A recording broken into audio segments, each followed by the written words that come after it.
Watch Truth Talk News Live, Fight the New World Order, Fridays, 7 p.m. Eastern Standard Time on livestream.com/Truth Talk News. The ocean's dying, the plankton's dying. It's people. Soylent Green is made out of people.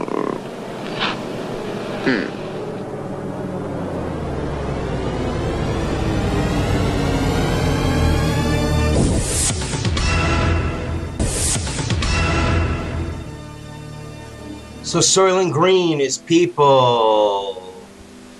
Pretty insane, eh? Yeah, quite intense. This film has always been...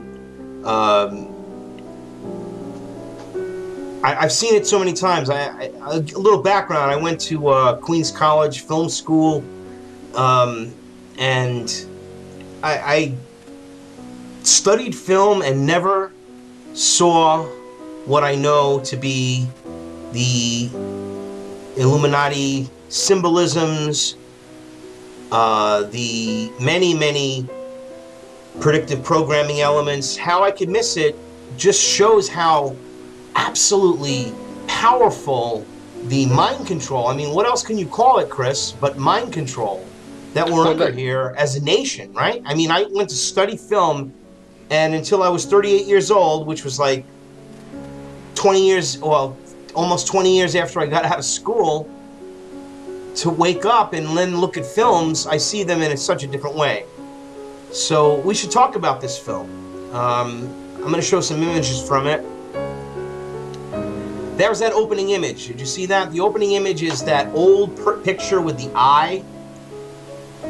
The all-seeing eye. Right, the all-seeing eye through the picture, and it's showing the old world. And then now, are you unmuted, Howard? Oh yes, I'm unmuted. Okay. Just so you know. Just because I hear myself talking. Yeah, that's probably because I got a little echo going on here with your speaker. All right. Okay. Go ahead. Yeah. But yeah, I'm going to debunk this whole entire global warming thing in about 10 seconds. Okay? Go ahead. Number one, this is based on fact. This is based on evidence. There's no such thing as global warming. There's a such thing as universal warming, and that is completely natural because Mars, Saturn, Neptune, and I believe it's Jupiter are 4 planets that are increasing in heat. Okay? That's the best way to put it. So, and obviously our planet too would suffer the consequences, the same as those other planets. And the New World Order, the Illuminati, are using that as an excuse to promote their propaganda, to say that, you know, global warming is the cause for all this stuff, the greenhouse effect, and whatnot. It's a bunch of total BS. A sacrificial ritual, self-sacrificial ritual in a sense. Yes, so this whole thing is like a sacrificial ritual killing. You have the light bulb, the illumination of the light, using the light bulb as the illumination, and he must work to illuminate the light. But who controls the light? They discuss this in the film, too, later on. But he accepts his fate. It's an interesting scene. Very interesting scene. All I know, Howard, is that if I ate that many beans, I'd probably die too. Yeah, you got that right. So he just sits there and lets this guy hack at him, and he says that it's necessary. I always found that, you know, it's like, you know, it's not right, but it's necessary. So it's okay to do evil to keep this lie. And then, of course, this is hysterical when you're looking at, they have no real food, so they're eating garbage. Soylent Green is people, as you know. So he gets pencils, he can't believe it. He gets all these things, and he can't really believe that all this... and then the books, 2015 to 2019. Okay, talking about the oceans dying. What happened recently, you know, with Fukushima? The oceans are dying, man. Yeah. And then these 2 volumes, and the secret is that the oceans are dying, the plankton is dying. That's the end of the movie. But the truth is that they've come to this conclusion that they can't feed the world anymore, and Soylent feeds half of the world, and they make their bio, obviously, well, it's Monsanto incarnate. Well, there you go. Exactly.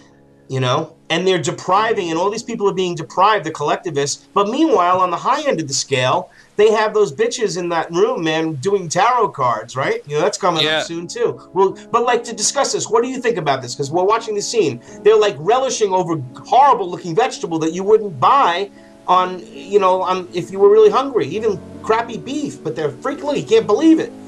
Well, you know, when you think about it, Howard, this is something that's going to become a reality with Monsanto having a basic monopoly over our food. Yeah. You know, this is the road we're going down if we don't do something about it. You know, I mean, we're going to be eating garbage pretty soon. We're going to be opening up a can of beans and thinking that it's a filet mignon. You know, we're going that way. It's sad to say, but it's happening. And when they're talking about the volumes of the books from 2015 to 2019 in the movie, we're seeing that right now. Look at the Pacific Ocean. It's being totally decimated. It is unbelievable. Here's the bean scene. Yeah. So they like treating the beans like it was lobster tail and steak, you know, like it was surf and turf. It's incredible. But making a good statement, you know, they really want us to sort of almost in a way be conditioned to it. So like you'd never think it would happen. When it happens, somehow you accept it. Yeah. Somehow it's not so bad. And later in the movie, I don't think I used that scene. I don't think it's in there, but in the movie, he says that it's not that bad, and that's exactly what he responds. Yes, it is. It's terrible. It's hard. It's terrible because Charlton Heston is a sheep. This is all he's ever known, and it's not so bad. But he's telling him, the old man's telling him it is bad. Mm-hmm. Really, and the old man too. He represents knowledge. He's the one pedaling the bike. He's pedaling the bike under the illuminated light bulb. Which, of course, he's the old man with the knowledge. Yeah, the all-bearing Lucifer, the light bearer, the son of the morning star. Go ahead. Yeah. So, there is a lot of predictive programming in this movie, for sure. And when was it made, Howard? 1973? It was 73. Yeah, I'm trying to keep moving you around into the right place where everyone can watch it while you're still in there. But 1973. Yeah, so 40 years ago. Think about that. When you say 1973, people think, okay, it's not that long ago, but it is. It's 40 years ago. Yeah. Yeah, it's a long time ago. And look how many things that they're discussing are so relevant today in their fraud, because they work in long-term cycles, as you know, like with the whole thing's tied into the banking and the control of the money, as you said earlier.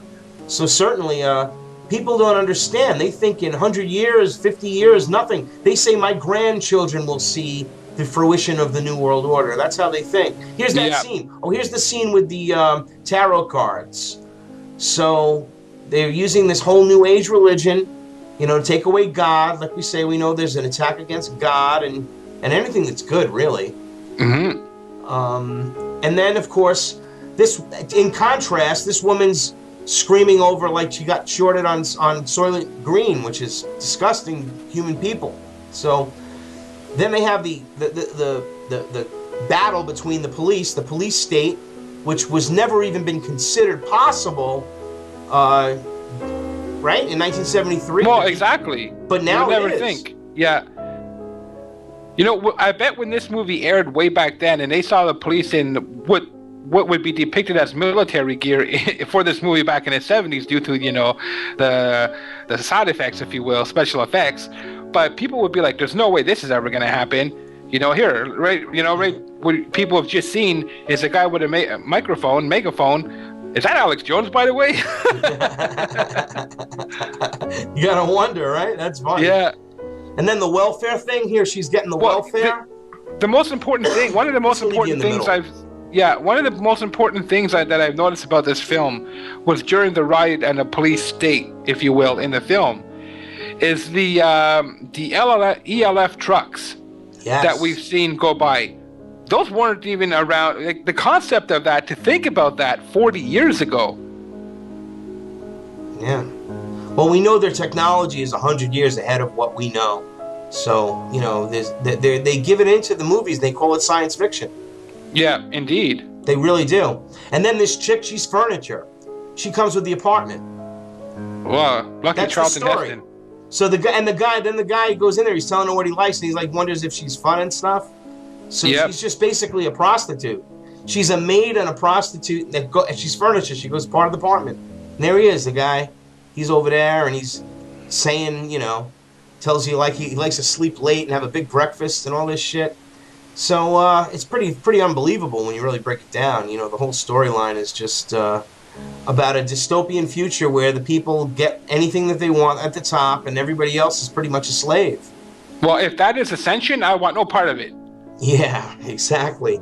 And then this scene is great, where she sort of sounds like a Nazi. There's like this German woman saying, you know, that this is telling the truth. She says, this is the truth, and she's exposing something. And what we all know is that the food is being poisoned, and that there is a depopulation plan. But just because it's not Soylent Green, right? It doesn't have to be Soylent Green. It's just all of the chemicals that they put in the water, the food, as he said in the beginning of the story. Yeah, and they're laying out eugenics right there before our very eyes. Agenda 21 right before our very eyes. Yes, they are. That's exactly what they are doing, and it's blatant. It's blatant, and you know, I still can't believe that they can get away with it. I just, you know, it's just unbelievable. People allow them to do this. Now you're in the medical profession, and you see them they just drip these people. They kill them as soon as they possibly can, especially since you're in socialized medicine world in Canada. So what do you think about Obamacare? I think it's stupid. Of course. To be honest with you, you're taking people's right away from having any type of medical exam that they want to see whatever type of physician that they choose, which is their right as a human being to have. And now the government's going to have control over what type of exam you can have, or what type of medication you can take, or what type of doctor. If you go to a doctor because you are in need of something and the government says, I'm sorry, but we don't cover that, you're screwed. Yeah, that's exactly right. And they like to compare it to Canada. No, it's nothing like Canada, because I have the right, and I can walk into any hospital, demand any type of test required, free of charge, mind you. Well, okay, we pay taxes, which are a little higher than you guys in the States, but at the same time, there is no one telling me who I can or cannot see as a physician, what type of exams I can have, what type of treatment I can have. They cannot say nothing. Right. And I've seen CNN try to compare the healthcare system here in Canada to Obamacare. There's a big difference. Oh, absolutely. There's no doubt about it. In fact, you know, it blows me away. It really does blow me away. It's part of the eugenics plan. And so we should be segueing into that whole concept. Now, I've got some background video I'm going to play while we talk about this. And God, there's so much to discuss when it comes to eugenics. It's a slow plan. They've been doing it for a long time, basically since the slave owners lost the slaves, and then they continued it on. And it came out of America. It wasn't the Nazis. And here comes a little piece of it. All right, so first it was with Darwin, right? Oh, yeah. So we had Darwin and the origin of the species by natural selection. And Darwin led to the Sir Francis Galton, again, these American British sirs. Yeah, who were related, by the way. You know, I think they were cousins, if memory serves me right. Yes. I mean, even the term social Darwinism was never coined by Darwin himself. Right. I know. And eugenics, the whole idea is basically that it's the inferiority of the blacks, and it's just so obvious what they've done over time to blame the ills of society on one race. And then Margaret Sanger, who comes out to help them, creates Planned Parenthood. Right? Oh, American yeah. Birth Control League, and she was basically a Nazi, literally. Went to KKK meetings. Yeah, indeed. I mean, have you seen some of the quotes by this woman, Howard? Oh, yeah. There are a few of them included here. Like Benjamin Hayes, the Yeah. black man has never been a competitor, but has always been subservient to the white race, and just so long as he remains subservient, his position is secure. And just so soon as he becomes that, he's a threat until he changes that. So